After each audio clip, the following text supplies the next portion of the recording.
हरे कृष्णा, जय Radha Madhav, sacred shining souls.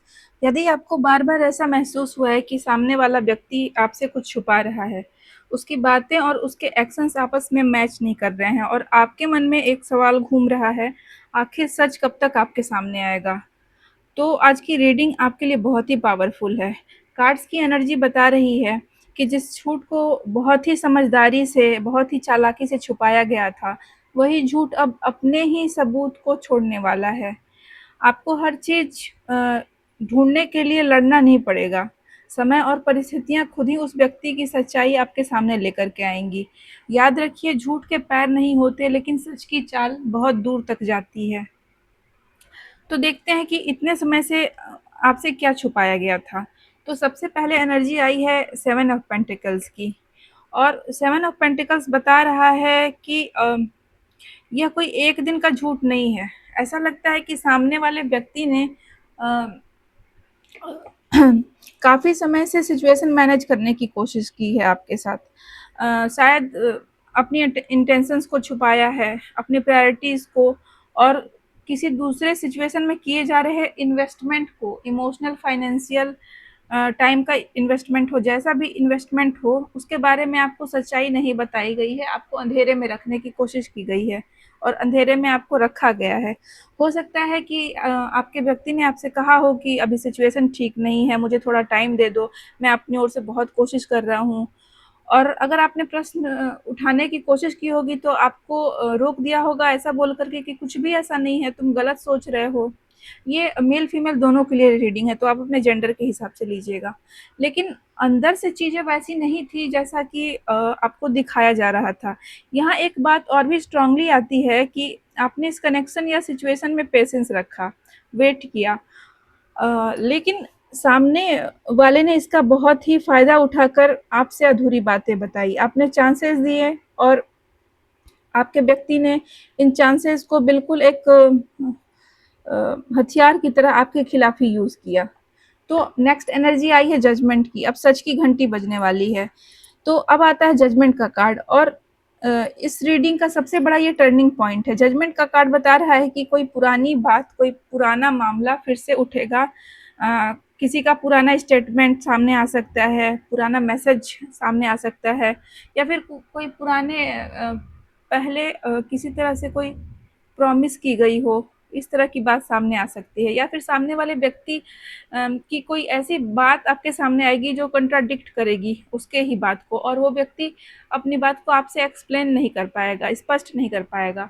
यानी आपको अचानक से कोई ऐसा प्रूफ, इंफॉर्मेशन या रिविलेशन मिल सकता है जिससे अलग अलग पीसेज आपस में जुड़ जाएंगे, और जब पीसेज कनेक्ट होके पजल बनेंगे तो आपको सच दिखाई देगा, और आप सोचेंगे, आप बैक में जाकर के रिकॉल करेंगे, तो आपको समझ में आएगा कि अच्छा इस वजह से मुझे इस तरीके से ये बात बताई गई थी, और आपको लगेगा कि अच्छा अब मुझे समझ में आ रहा है कि उस दिन मेरे से क्या छुपाया जा रहा था।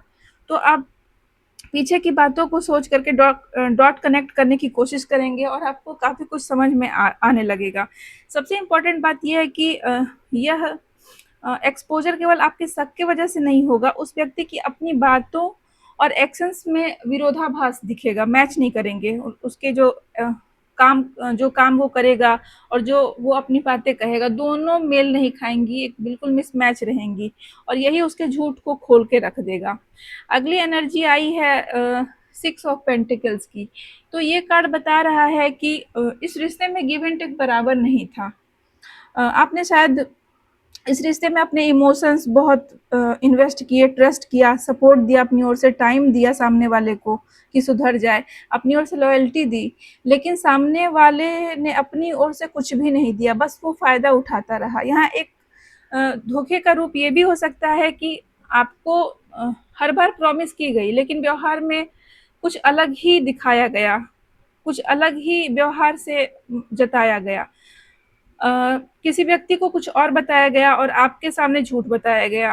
कहीं अटेंशन दिया गया, जो आपको मिलना चाहिए वो अटेंशन किसी दूसरे को दिया गया, और आपके सामने एक उसका अलग वर्ज़न रखा गया। मतलब ये हो सकता है कि सामने वाला व्यक्ति आपको बोल रहा हो कि अरे मेरे पास तो समय की कमी है, मेरे पास ये काम है, ऑफ़िस में बिज़ी हूँ, मीटिंग है, ये वो।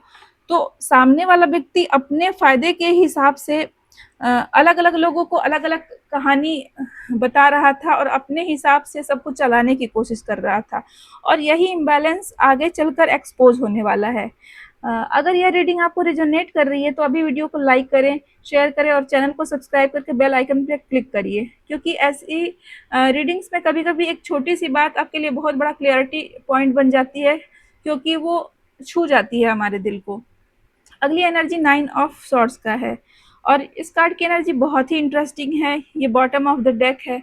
तो ये कार्ड बता रहा है कि जिस व्यक्ति ने आपसे झूठ बोला है, उसके लिए अभी का जो समय है काफ़ी मेंटल प्रेशर का है।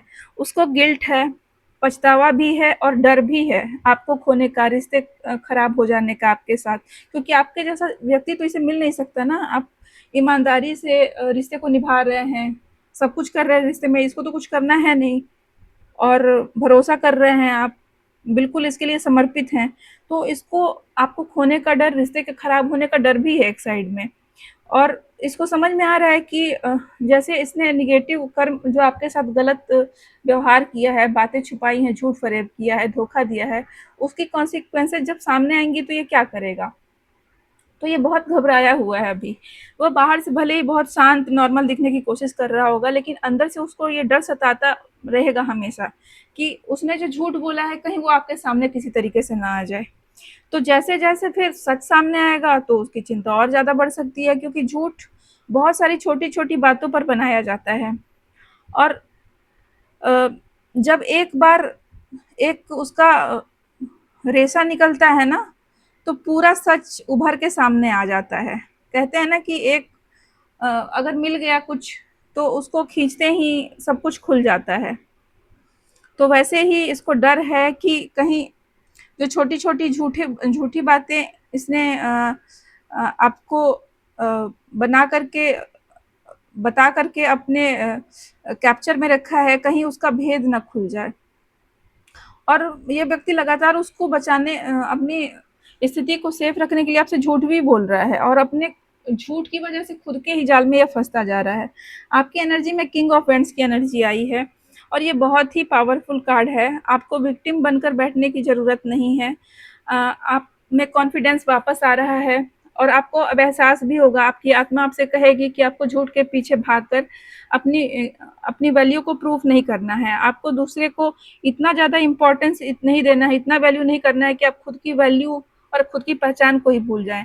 आप सच जानना चाहते हैं, लेकिन सच सामने आने के बाद आपको ये तय करना होगा कि उस सच के साथ आपको क्या करना है। तो अगली एनर्जी आई है 9 ऑफ कप्स की और ये बिल्कुल साफ तौर पे कार्ड बता रहा है कि आप अपनी डिग्निटी को वापस लीजिए। आप उस व्यक्ति से किसी तरह के एक्सप्लेनेशन की, एपोलॉजी की या वैलिडेशन की इच्छा मत रखिए और उसके लिए आप अपनी ज़िंदगी को रोक कर के वेट मत करिए कि आपको ये सब चीज़ें मिलेंगी तब आप आगे बढ़ेंगे, ऐसा मत करिए आप। अगर सच सामने आता है तो उसे देखिए, समझिए, लेकिन अपने पीस को किसी दूसरे व्यक्ति के हाथ में मत दीजिए। आप अपने काम पर फ़ोकस करिए, अपनी फाइनेंशियल स्टेबिलिटी पर ध्यान दीजिए, लाइफ में ग्रोथ करिए, अपनी सेल्फ वर्थ को और अपने फ्यूचर पे ध्यान दीजिए, क्योंकि सबसे बड़ा कार्मिक जस्टिस ये नहीं होता है कि सामने वाला सफ़र करे। कई बार ये भी होता है कि हम उस व्यक्ति को उसके झूठ के पुलिंदे पर बैठे रहते हुए छोड़ दें और आगे बढ़ जाए जीवन में। तो सबसे बड़ा जस्टिस ये है कि उस झूठ से बाहर निकल कर आप इतनी मजबूत बन जाएँ और इतना बड़ा मुकाम हासिल करे कि उसका जो भी प्रभाव है आपकी ज़िंदगी में, वो फिर से दोबारा प्रभाव आपके लाइफ में ना आए और वो आपके फाउंडेशन को ना हिला सके। तो अगर आप सोच रहे हैं कि क्या आपका इंट्यूशन गलत था, तो कार्ड कह रहे हैं कि ऐसा नहीं था। अ, सच को आने दीजिए, झूठ को खुद गिरने दीजिए और आप अपनी जगह मजबूती से खड़े रहिए। जिसने आपको अंधेरे में रखकर ये खेल खेला, वही अपने झूठ की रोशनी में पकड़ा जाएगा। और आप अपने अगर इस रीडिंग ने आपके दिल को छुआ है तो एनर्जी क्लेम करने के लिए आप एंजल नंबर्स 1111, 444, 888 लिख सकते हैं।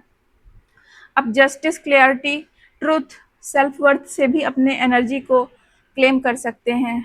और अगेन, अगर रीडिंग आपको अच्छी लगी तो लाइक करिए और कमेंट के माध्यम से बताइए कि रीडिंग का कौन सा हिस्सा आपको सबसे ज़्यादा अच्छा लगा। और आप किस टॉपिक पे रीडिंग्स देखना चाहते हैं। इसके साथ ही मैं जागृति आपसे विदा लेती हूँ। जय श्री कृष्णा, जय राधा माधव, राधे राधे।